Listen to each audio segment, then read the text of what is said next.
we are here out in the beautiful state of South Carolina, which we refer to as Low Country. So if those of you that don't know, I have 2 small children and a family of my own. We decided to buy a small home here in South Carolina for the children, so that they can participate in sports, go to school, just live, 2 lives essentially. Have the opportunity to be in New York, live the city life, but as well as come down here and be on the beach, live in the country, and South Carolina provided a lot of opportunity for us with that. For my training, preparing for Leadville, this will actually give me a huge opportunity to be able to train all year long, because I will be balancing both between New York and South Carolina. So every week I'll be splitting time between both, having the opportunity to get my elevation in New York for training, and as well as come down here and battle the humidity every week, and as well as have that entire year of training. So during the winter time when I can't come, I'll be here training. For the elevation, I'll be training there. So it's a great opportunity. I actually see it as almost like cheating, like I have this opportunity. So for the gym, we actually are building this garage gym out, so it'll be a lot better. Oops, sorry, you're stuck. It'll be a pretty big opportunity to have my own home gym. So what we're doing is, right now we're working with dumbbells, bar, got a makeshift cold plunge. We're gonna actually floor this entire garage, a lot of junk, to be able to build it out more.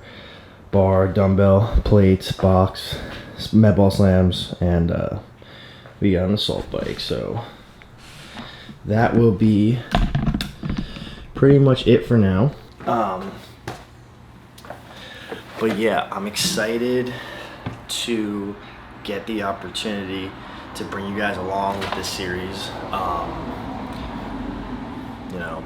These types of videos where I don't have a full camera crew, we'll have you guys following along with my own setup, tripod. I'm going to still continue to take you guys through. So what we're going to do is these videos are going to be split up. So the first half of these videos, the second half of these videos will probably be South Carolina, and then the first or second half, vice versa, will be New York or Connecticut.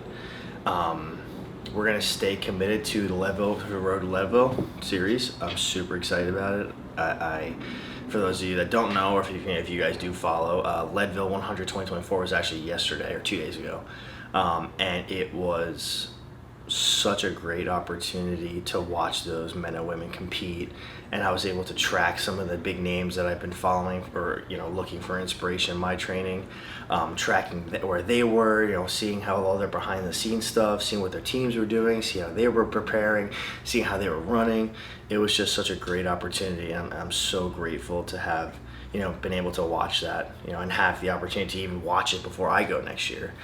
But we're about 52 weeks out, and the timer's really on now. The clock is really, really on now.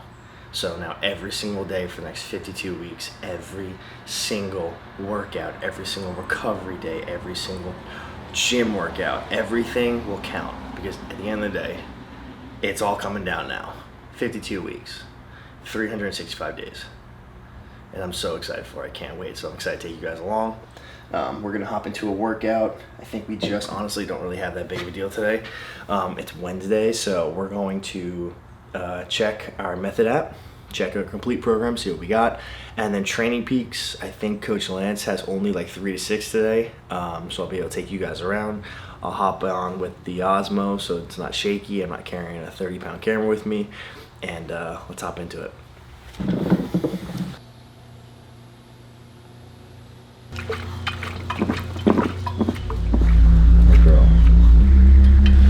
Good girl. What do you have to say to people?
like I mentioned at the beginning of the video, humidity will be a huge benefit for me splitting time down here.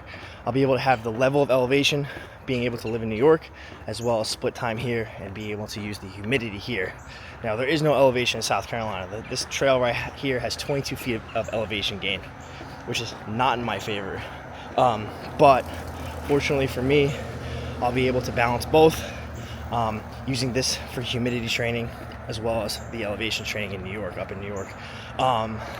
Now, I have definitely trained in humidity. Being a former Division I athlete, I've definitely played and trained places where humidity and elevation obviously play a factor.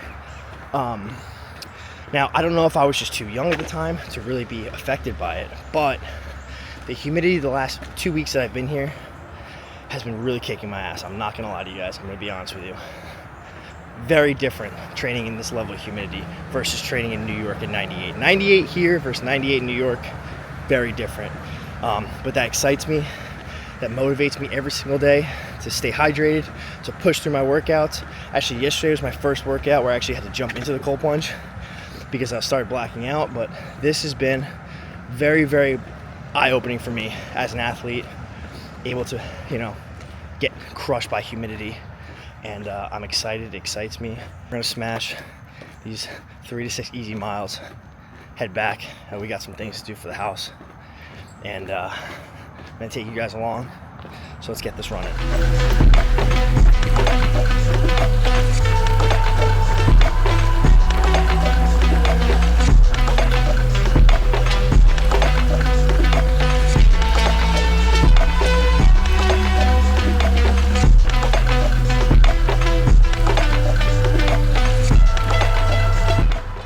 Be able to see it. That is a fucking huge spider. I talked to somebody the other day back in New York, and I said there are 3 things here you gotta be worried about: humidity, gators, and spiders. The spiders here are huge, the gators are everywhere, and the humidity, that's not going away anytime soon. Only 1 mile into the run, and damn, the humidity is just wild here. It picks up so fast too. Pretty much after 8 a.m., humidity kicks back in. It's brutal. All right, just wrapped up that run. 3.6 miles, 9:34 pace. I'll take it. I'm still doing like sightseeing, walking around, looking at stuff, getting distracted. But good run, good workout today. Like I said, doing what I can with what I have. The gym should start to fill out as time goes on. Yeah, that's about it. So next time I pick this camera up, we'll be in New York. So I'll see you guys in a couple minutes.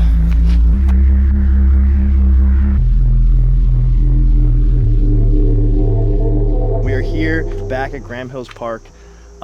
This is my first run back in New York. Elevation, we're back. It's training in South Carolina has been a big eye-opener for me. The last 2 weeks of being down there, the humidity has completely kicked my ass. So I'm really excited to get back in here, see where my legs feel, see where my lungs are. We got 2 guys here with us. So we're gonna get in there and we're gonna get after it. I'm excited. Not really much to say. We got a Mountain Dew Code Red this time. We got everything ready. We're gonna log some miles and get back to it. So let's get in there, see how many laps these guys can do. Let's go.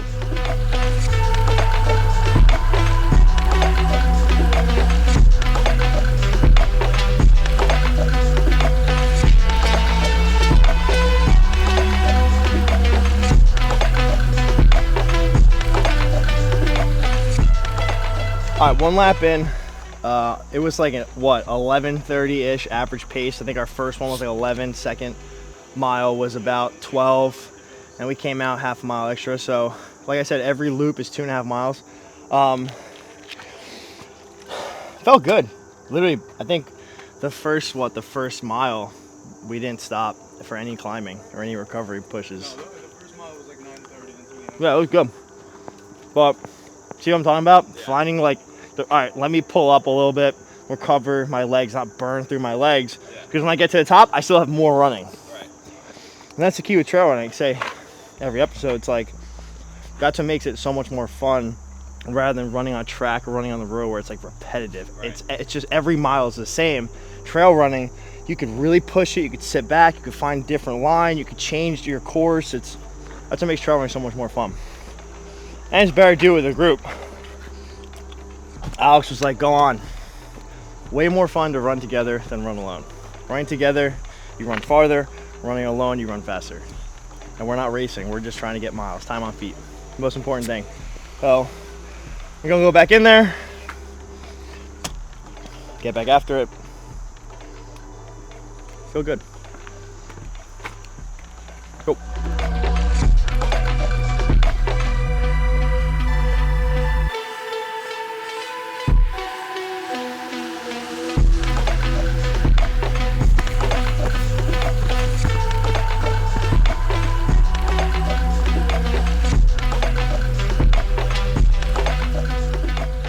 5 miles.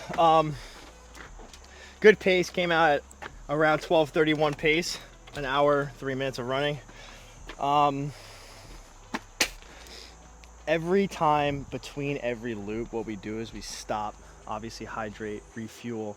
And what I said to the guys before was I try to stay at the truck at least under around 8 minutes, because at Leadville, 8 station cap out is 15 minutes. So if I can train my body where I'm not taking fuel or not stopping my movement for obviously at the car for sub 15 minutes, around 8 minutes, good for me. That'll help me obviously in the long run. Eventually what I'd like to do is get into a rhythm where I'm not stopping at the car. Obviously we're 51 weeks out, so the closer we get to Leadville, probably around the 20-week mark, is where I'll start training with the vest and taking stuff with me, because your hydration vest comes out to about like 11 pounds, 8 to 11 pounds. So when we get closer to Leadville, we'll start training with hydration pack, start training where I don't stop. And that's probably when we'll start doing the 10-mile loop and start racking up real mileage. But goal was 4 to 8 today. Got 5. Feel good. Didn't throw up. Lungs feel great. Body feels great. Now I have to go to the gym, get a workout. And this will be my first workout back at the gym, so I'm excited to get after it.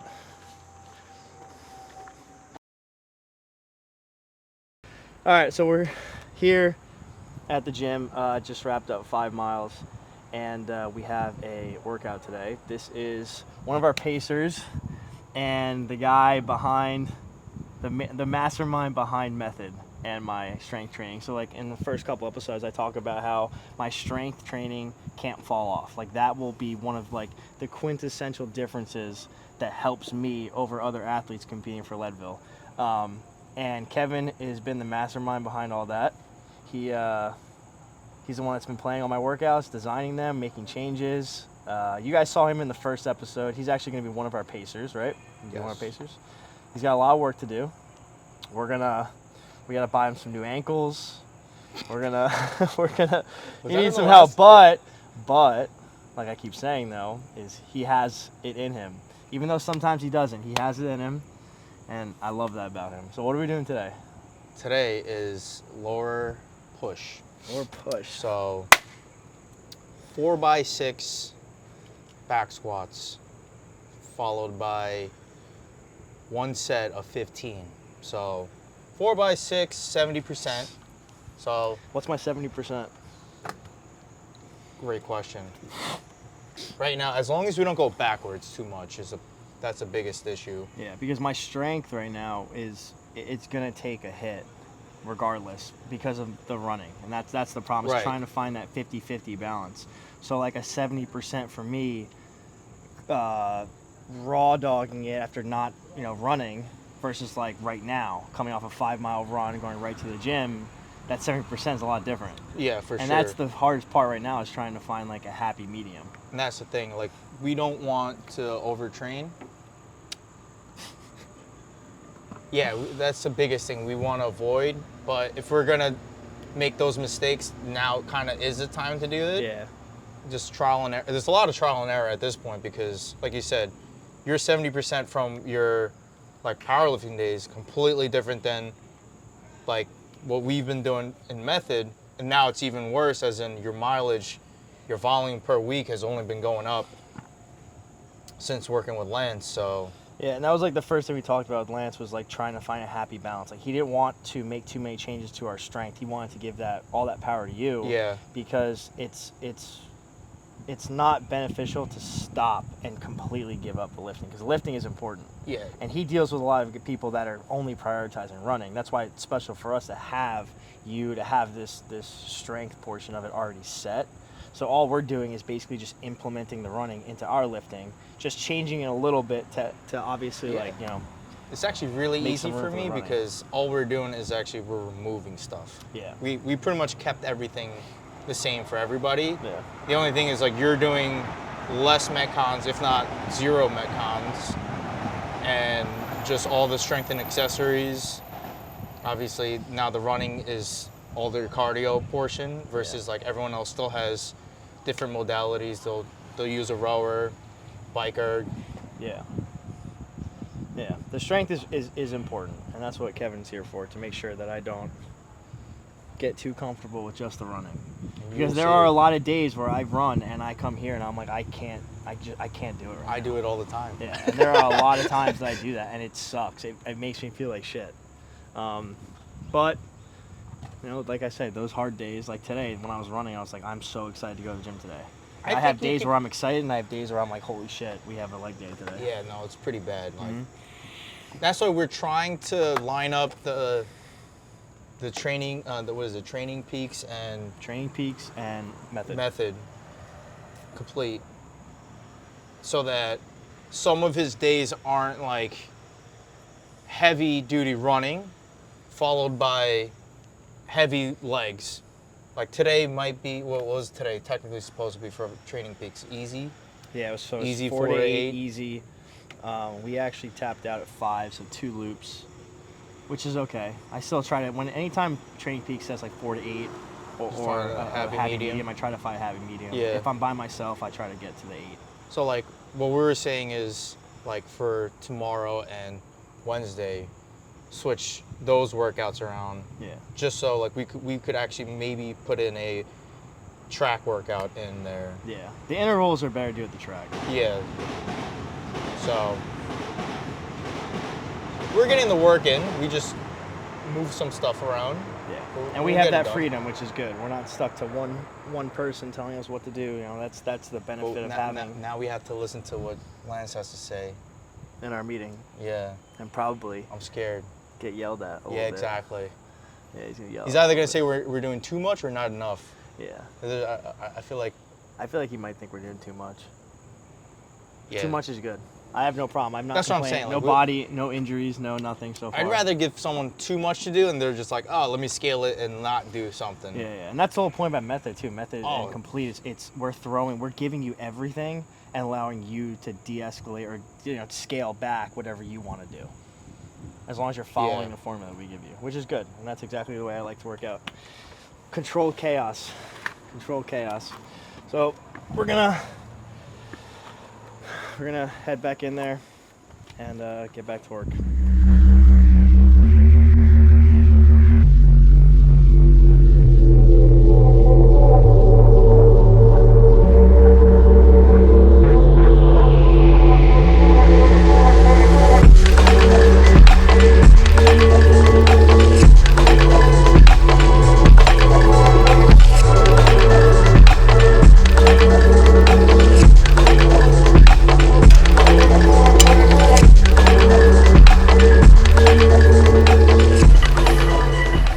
What? Maintaining your strength or not?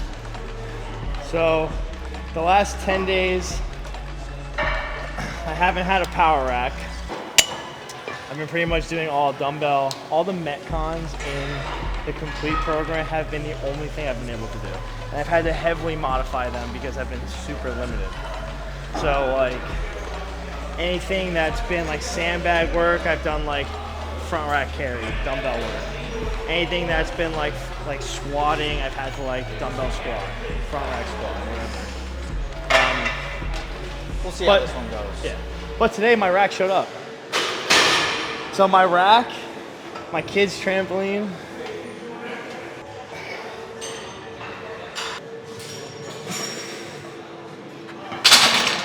I hate the way you work out because, like, how many sets have you done so far? 2. Exactly. To me, it's 0 because you haven't even reached the number you're supposed to be at. So what do you want me to go to? Like, your working set should be 4 by 6. So what do you want me to go to? Every single set that you've done. I'm not counting those. I'm counting. Hold on. Go. I would say at least 265. Or meet in the middle, 275. I think 285 is a little bit too much. So what do you want me to put on?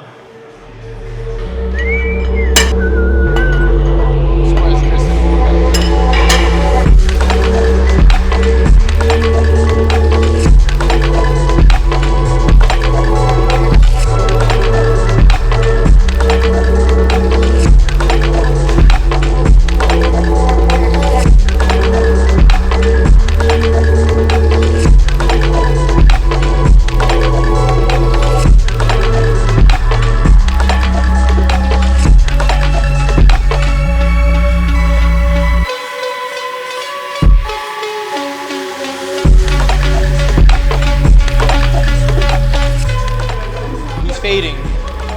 He's losing all of his energy.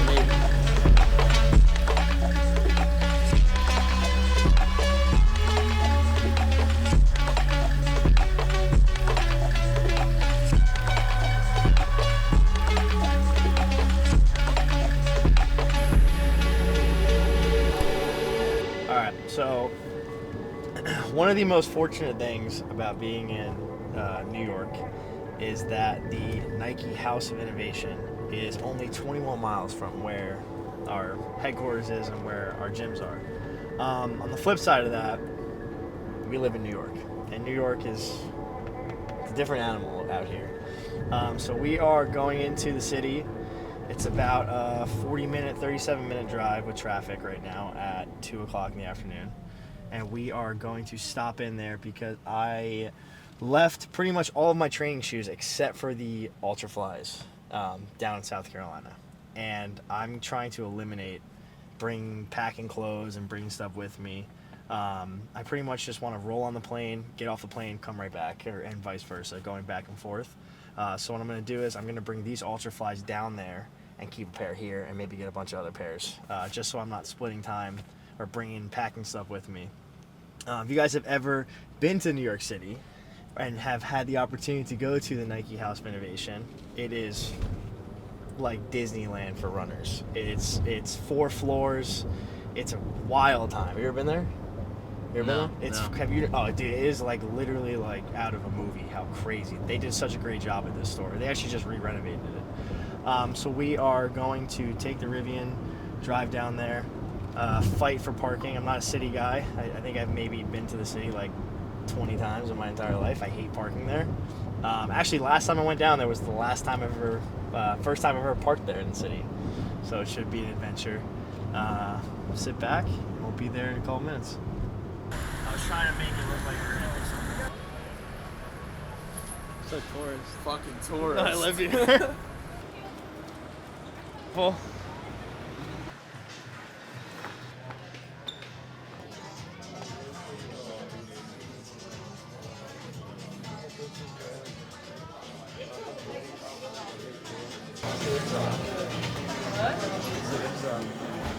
All right, so we're here at Nike Innovation House, and we are picking up the other color of the Ultraflies.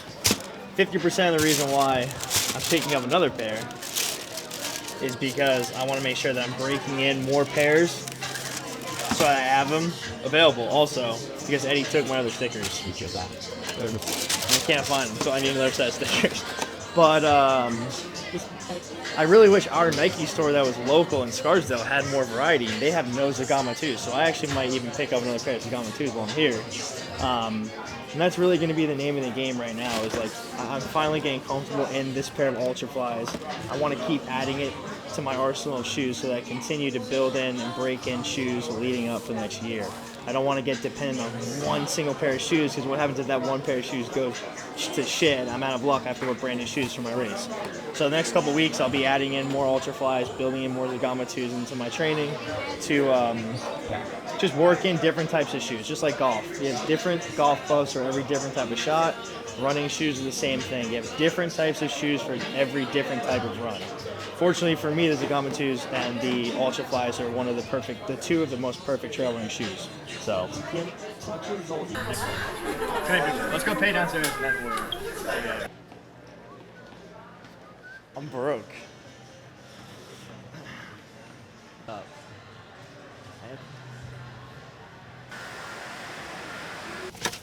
Picked up another pair of the Ultra Flies. Guy fucked up, gave me an 11, had to go back in there and get an 11 and a half. 11 and a half is like, there's a size difference between an 11 and 11 and a half. I think literally the entire construction of the shoe changes from 11 to 11 and a half. So I went back in there, picked up another pair of the Ultra Fly 2s. Those will probably stay here while the other ones come with me down to South Carolina. And then, can you hear me there, bro? And then we picked up another pair of Zagamas, Zagama 2s. We picked up this fruity colorway,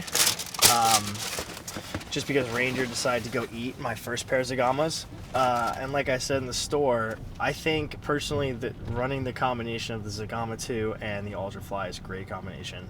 The Zagama 2s are more comfortable, they're softer, they're less responsive, versus the Ultra Flies that are way stiffer with the carbon plate. They're way more responsive. There's a lot of differences between the two shoes. And it gave me an excuse to come check out Nike Labs in the city, which was always a great time. I always seem to spend way too much more money than I should be spending. Thanks, Anya, for making me buy both pairs. I shouldn't have done that, but it's all right. We'll figure it out. We're headed back now to Scarsdale. So it says we have a 40-minute drive, which is chaos. I'm just not a city folk. This is just like, how do you like drive like this every day? This is not bad. Like this is not this bad. is actually just very nice compared to. Yeah, this is tame. This is calm. Like I said, I've lived in New York my entire 28 years of being on this planet, and I think I've maybe driven in the city twice. One time when I came to get my first pair of Ultra Flies, and now this is the second time I've driven to the city for the second pair of Ultra Flies. And I really hope there are no more trips planned, because I'm not coming back to the city for a while. Except for your VO2 max test. Yeah, except for when we come back for VO2 max. And but that's more of that's up by Wall Street, Union Square. Is that the same thing? That's down. Downstate. Okay, down. Yep, that's yeah, further. Down. That's more of this. Yeah, so he's by Union Square, so we'll that'll be the next time. Maybe we don't drive. No, we drive. Oh, fuck. All right, you drive. I'm not driving. Well, it's actually kind of fun to like when you go to those places and explain to people like why I'm buying trail shoes or why we're doing stuff, because then they're like, oh shit, like what? You're running 100 miles? They also like probably don't move a lot of trail shoe inventory. No, literally. So not. like when they see someone come and drop. Or they do, and $600, yeah, people don't actually buy the trail shoes for the trail. look. Yeah, because that guy there was like, oh, this is like the best shoe, right? And I was like, no, this is the best shoe. So, good time. Headed back now, and yeah.